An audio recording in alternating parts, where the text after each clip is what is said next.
دیکھیے جب اللہ روٹھتا ہے، ناراض ہوتا ہے تو رزق بند نہیں کرتا، اللہ ناراض ہوتا ہے تو آکسیجن بند نہیں کرتا، سورج کو حکم نہیں ہوتا کہ فلاں میرا نافرمان ہے، تیری کرنیں اس کے آنگن میں نہیں جانی چاہیے، چاند کو منع نہیں کیا جاتا فلاں کے آنگن میں چاندنی نہیں بکھیرنی،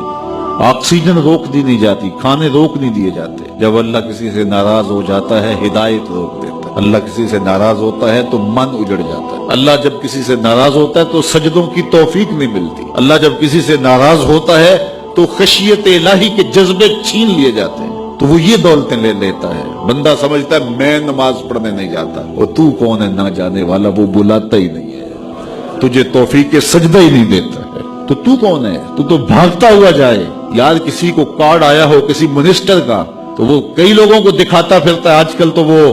جو ہے وہ شیئر کر دیتے ہیں، جی مجھے فلاں نے بلایا ہے، تو لوگ جلیاں ڈالتے ہوئے جاتے ہیں فلاں نے بلایا، تو رب نے بلایا ہو تو کوئی جائے نا، او میاں تجھے اس نے پھر بلایا ہی نہیں، تیرے سے ناراضگی ایسی ہے کہ تیرے کانوں سے آواز تو ٹکرائی ہے لیکن تیری روح تک نہیں پہنچی، اس نے روک دیا راستے میں۔ اللہ فرماتا ہے کہ ہم ان کے کانوں میں پردے ڈال دیتے ہیں، ان کی آنکھوں پہ پردے ڈال دیتے ہیں، ان کے دل پہ پردے ڈال دیتے ہیں۔ تو بندہ کہتا ہے میں نہیں پڑھتا، تو کون ہے نہ پڑھنے والا؟ وہ تمہیں بلاتا نہیں، اس قابل نہیں سمجھا گیا، کیونکہ تو نے اس کے حکموں سے منہ موڑا، اس کی فرما برداری کو چھوڑا، تو پھر اس نے بھی تجھے راندہ درگاہ کر دیا،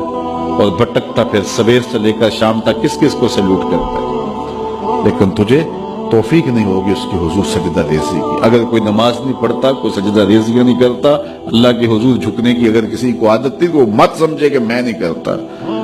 اللہ اکبر، اس سے چھین لی جاتی ہے توفیق، چھین لی جاتی ہے توفیق۔ تو اللہ سے توفیق مانگو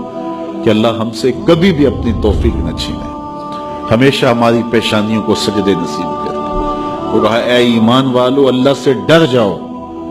اللہ اکبر، یعنی اس سے محبت کرتے ہو تو اس کی ناراضگی سے ڈر جاؤ، کہیں وہ روٹھ نہ جائے، وہ نہ